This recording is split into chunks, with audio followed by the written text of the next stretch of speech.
Fellow Dominicans, and in particular residents of the Petite-Savane constituency, spanning from Petite-Savane all the way to Belleville-Chopin, to include Bagatelle, Font-Saint-Jean, Fab, Point Caribe, Stowe, Dubic, Maranatha Square, and of course Pichelin proper.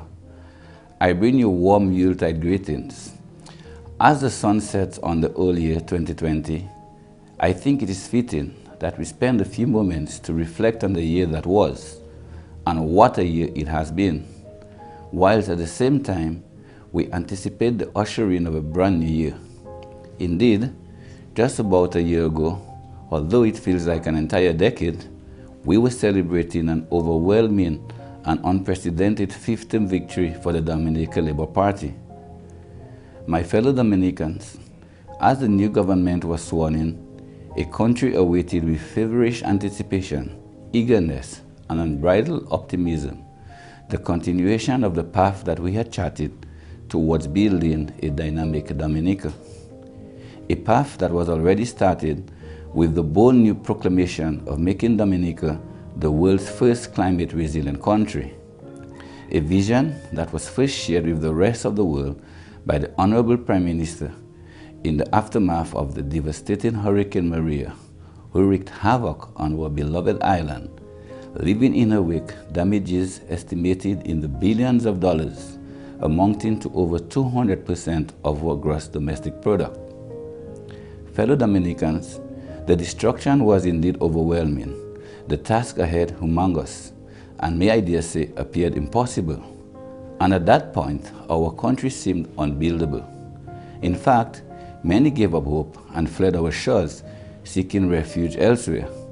But your government was not daunted, but immediately set furiously to work, and with the assistance of numerous friendly governments and organizations who trusted and believed in the vision and path we stated, and more importantly, trusted the fiscal prudence of your government, we embarked on the rebuilding process, the likes of which has left many amazed. Telecommunications was quickly restored, and other utilities such as electricity and water quickly followed. Bridges and roadways were rebuilt, damaged homes repaired, and new ones built, to specifications to withstand the fury of another such event that, God forbid, would happen again. In fact, we set about building hundreds of climate-resilient homes across the country, to include 2 entire communities within the Petite-Savane constituency, the one I have the pleasure and honor to represent in Parliament. 2 brand new communities in Centre Grande to relocate the displaced Dubic residents, and the other in Belleville-Chopin to house the former residents of Petite-Savane.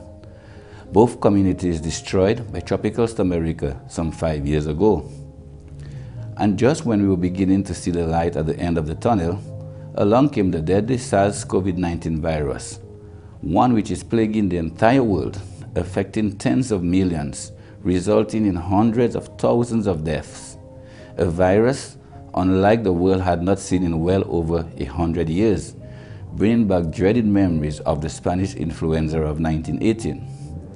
A virus which some major cities and landmarks reduced to virtual ghost towns and brought the travel and hospitality industry to a grinding halt.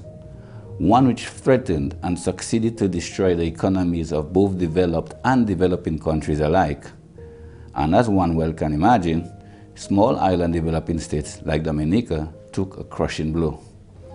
Fellow Dominicans, my dear constituents, it's been almost a year since the COVID-19 virus reared its ugly head, and while the negative economic effects have been felt by each and every one of us, it would be remiss of me if I don't join the many others before me in saluting the efforts of our health and other frontline workers, and the entire government by extension, for their extraordinary efforts in curbing the spread of the virus, resulting in 0 COVID-19 related deaths thus far.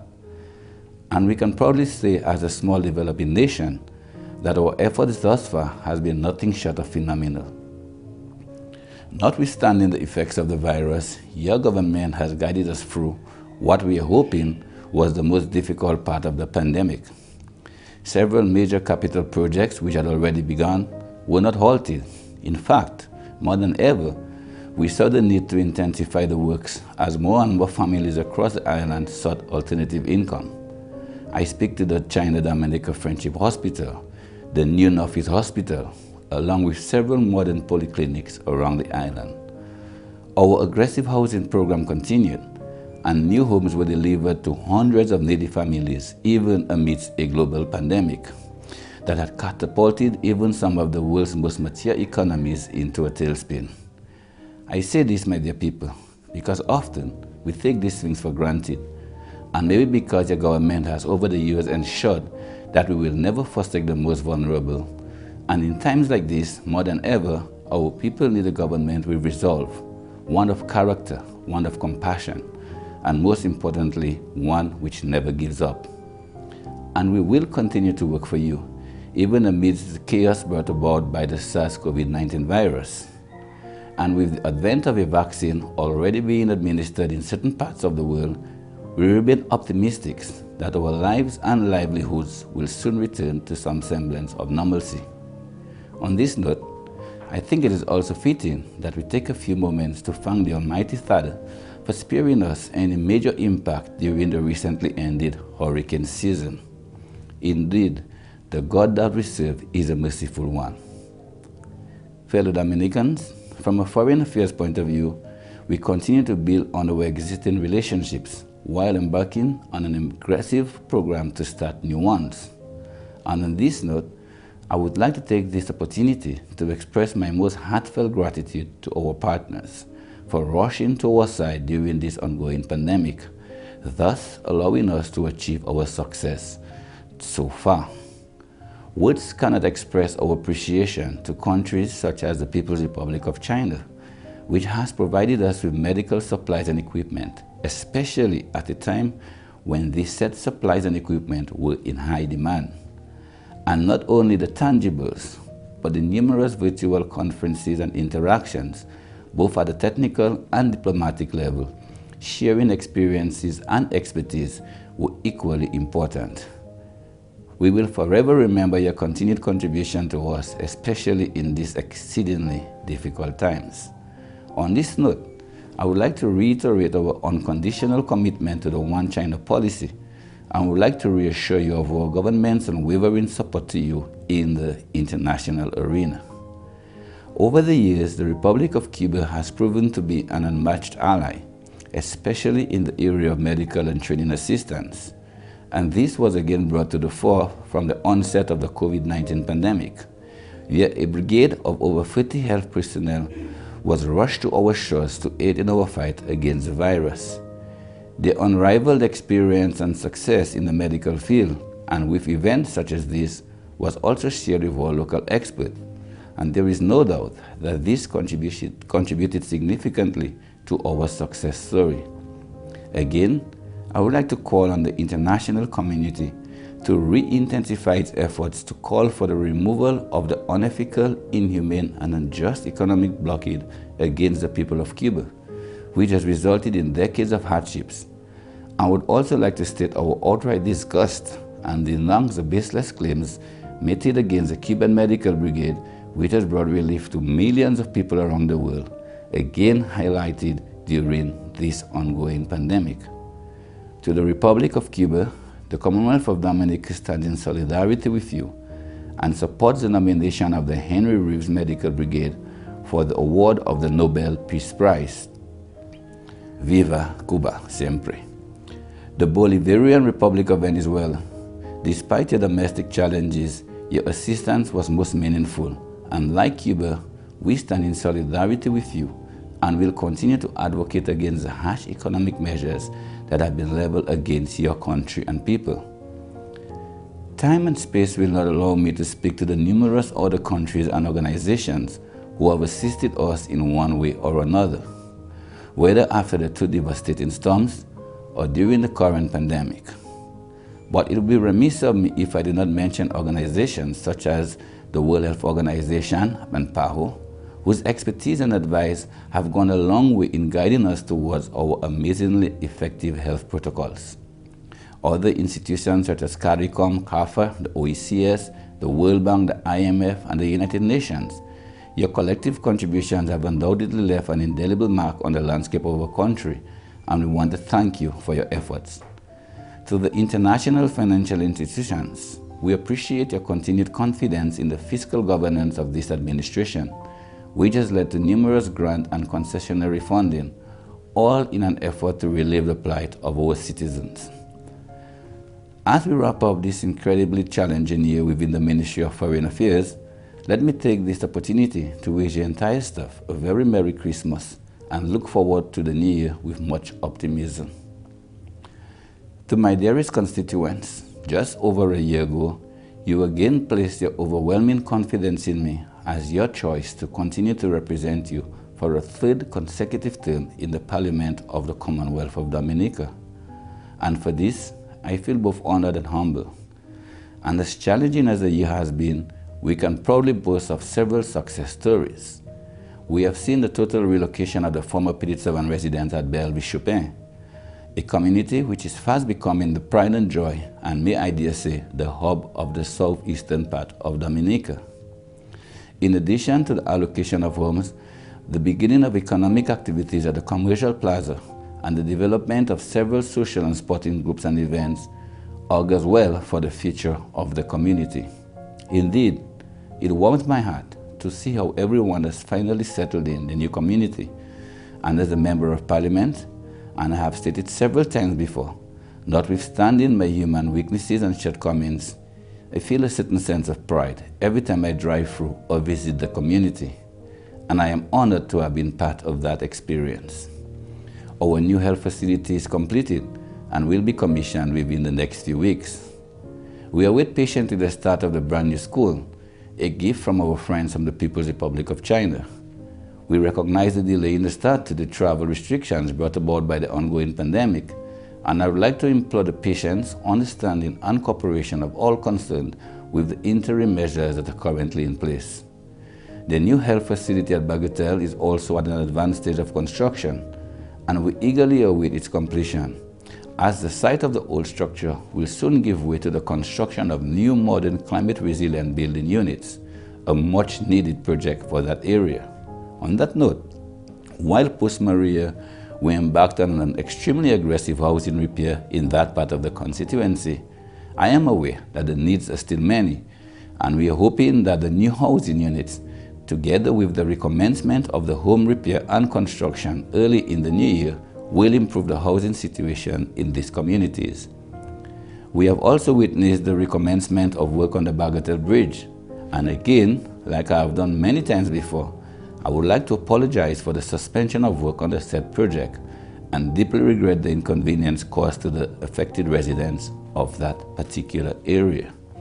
The basketball court in Bagatelle has been modernized, and I'd like to recognize the efforts of the sports committee and its leadership, Sean Martin and his team, for putting together a series of very successful events that ensure the maximum use of these sporting facilities and bringing the communities together. Well done.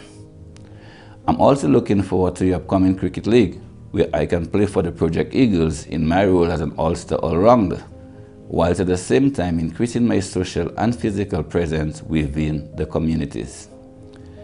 In the Stowe area, whilst we have seen a tremendous improvement to the fish landing site, thanks to the efforts of Mr. Shane Alexander, contractor from the Granby community, in my capacity as Minister of Foreign Affairs, together with my colleague, the Member of Parliament for the Granby constituency, we have begun the process of re-engaging our Japanese counterparts in discussion towards the development of a proper facility at Stowe.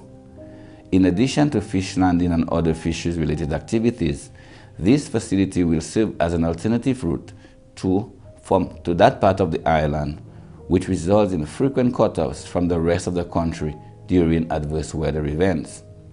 We remain optimistic, and it is still my dream to see such a facility constructed at that site. To my beloved folks of Dubic, you know you are special to me in more ways than one. Your unconditional love, loyalty, and patience are unrivaled in this very fluid political climate. The ongoing pandemic has made physical visits few, but you are forever in my heart. We have started discussion with the developer towards the reconstruction of your homes early in the new year, and I would like to personally thank you for your patience and understanding. And although quite frankly work should have already started given the current situation with some of the homes, but the ongoing pandemic has made it extremely difficult to begin new projects. So please bear with us as we settle on the most viable option for you guys. Love you so very much. The new settlement at Bellevue has also housed several residents whose homes were destroyed or severely threatened by the Pishna River. And again, we are aware that a few residents are awaiting some sort of housing solution. So again, please bear with us as we consider the most viable alternatives. And again, you are also set to benefit from our renewed housing repair program come next year.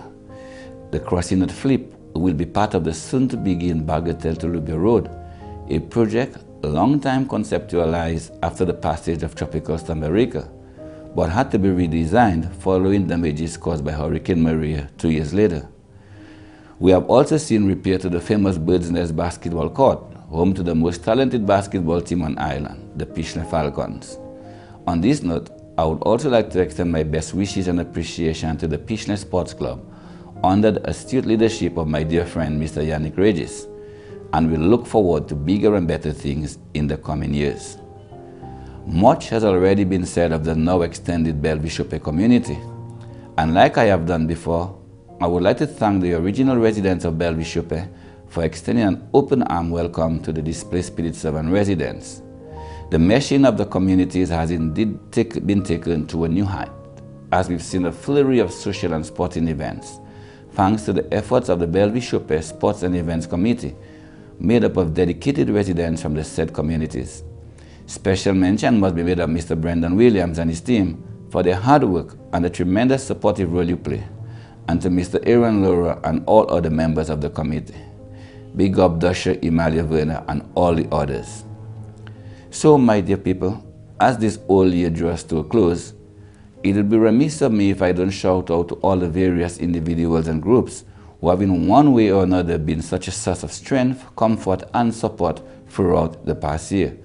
The PETITE Constituency Association, the various village councils and other community groups, and of course my constituency offices and support staff, Diane, Obi, Miriam, Frederica, and not forgetting Mr. Crystal Thomas. Thanks for all you guys, thanks for all you do, and much blessings in the new year. In closing, as difficult as this year has been, the season is one of sharing and giving and of love. And let us take some time to reach out to a less fortunate neighbor, a friend. Sharing the little that we have will no doubt add to the Yuletide cheer of those among us who have not been blessed like we might have been.